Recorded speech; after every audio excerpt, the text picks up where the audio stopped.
Hello friends, my name is Robert and I'm from the Holt-Delhi branch of the Capillary District Libraries, and I'm very excited to share a story with you today. But before we get to that, I like to start off by doing a fun little opening rhyme that I like to call Open Them, Shut Them. So it uses your hands, so get your hands up, wiggle those fingers, stretch them out, and here is Open Them, Shut Them. Open them, shut them. Open them, shut them. Give a little clap. Open them, shut them. Open them, shut them. Put them in your lap. Creep them up to your chin. Open your mouth, but don't let them in. Open them, shut them. Open them, shut them. Put them in your lap. And with our hands in our laps, we are ready for our story. And this is a fun story about helping people called The Shoemaker and the Elves. And so our story begins like any good story does, with once upon a time. There was once a small village where a shoemaker lived. And he was a very nice fellow who worked very hard and tried very hard. But no matter how hard he tried, his business just wasn't doing well. In fact, some might even say it was doing rather poorly. So poorly, in fact, that one day the shoemaker had to sell all the shoes in his store for far, far less than he would have asked for, just to be able to keep a roof over his head and food on the table. And at the end of the day, all he had left was just enough money to buy one piece of leather to make one pair of shoes. So at the end of the day, the shoemaker did what any good shoemaker does, and he cut and he marked and he prepared that piece of leather for the next day, and he set it on his table. Well, after that, the shoemaker walked upstairs to his bedroom, for in this village during this time, people tended to live above where they worked because it was easier.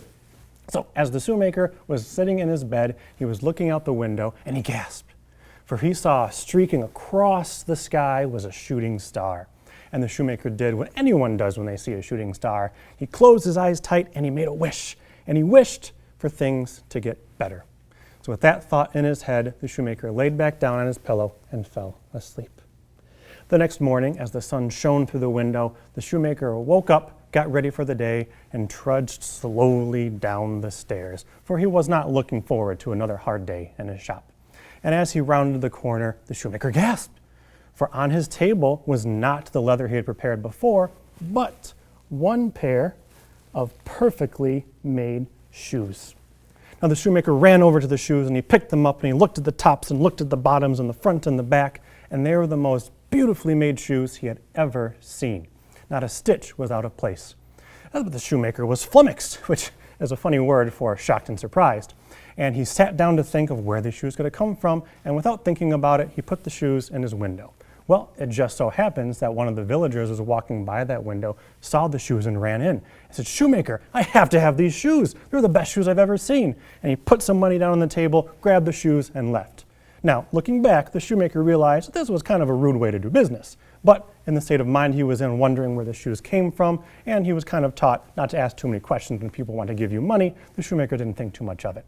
But as he looked on the table where the money lay, the shoemaker gasped again, for the villager had given him far more money than he would have asked for. Enough money, in fact, to buy not just one, but two pieces of colorful leather. And the shoemaker did what any good shoemaker does, and he cut and he marked and he prepared those pieces of leather for the next day and set them on the table. And after that, he went back upstairs and went to bed. Well, the next day, the shoemaker jumped out of bed ready for the day. He was feeling mighty good and happy and thinking that this day was going to go a lot better because of the day before. So the shoemaker bounded down the steps, turned the corner, and gasped. For just like the day before, there was not the leather he had prepared, but one and two perfectly made pairs of shoes. And again, the shoemaker was flummoxed. Again, shocked and confused. Where did these shoes come from? And just like the day before, villagers saw these shoes, wanted to have these shoes, and gave him far more money than he would have asked for. Enough money, in fact, that the shoemaker was able to buy not one, not two, not even three, but four pieces of leather. And the shoemaker did what any good shoemaker does, and he cut and he marked and he prepared those pieces of leather for the next day and put them on his table. Well, the next morning came and the shoemaker got ready for the day and he came down the stairs, turned the corner, and do you know what he saw? Yes, absolutely right. He saw 1, 2, 3, 4 pairs of perfectly made shoes.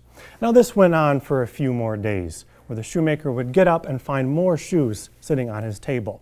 In fact, it got to the point where one morning as the shoemaker came down the steps, turned the corner, he saw, and you have to help me with this one, 1, 2, 3, 4, 5, 6, oh, there's more, 7, 8, 9, and 10 pairs of perfectly made shoes. Now, don't get the shoemaker wrong. He was so happy and appreciative that someone was helping him out, but his mind was filled with curiosity and confusion. Who was making these shoes? So the shoemaker had an idea. That night, as he went to bed, instead of going to sleep, the shoemaker waited. And as the clock struck midnight, the shoemaker quietly crept down the steps and peered around the corner. And the shoemaker gasped. He was getting very good at gasping by this point. For he saw in his workshop 2 little elves, about that big, pointy ears, rosy cheeks, working on making his shoes. And he had never seen anyone make his shoes as fast or as hard as they worked. Their hands were a blur. And the shoemaker always was, and the shoemaker always will be, a shoemaker. For he also noticed, even among seeing elves, that they weren't wearing any shoes. They were walking along the dusty, dirty floor with feet as bare as a newborn baby. And the shoemaker thought to himself, well, that's not right. Everyone deserves to have a nice pair of shoes. And these elves have been helping me so much with making shoes for me. I want to say thank you, so I want to make some shoes for them.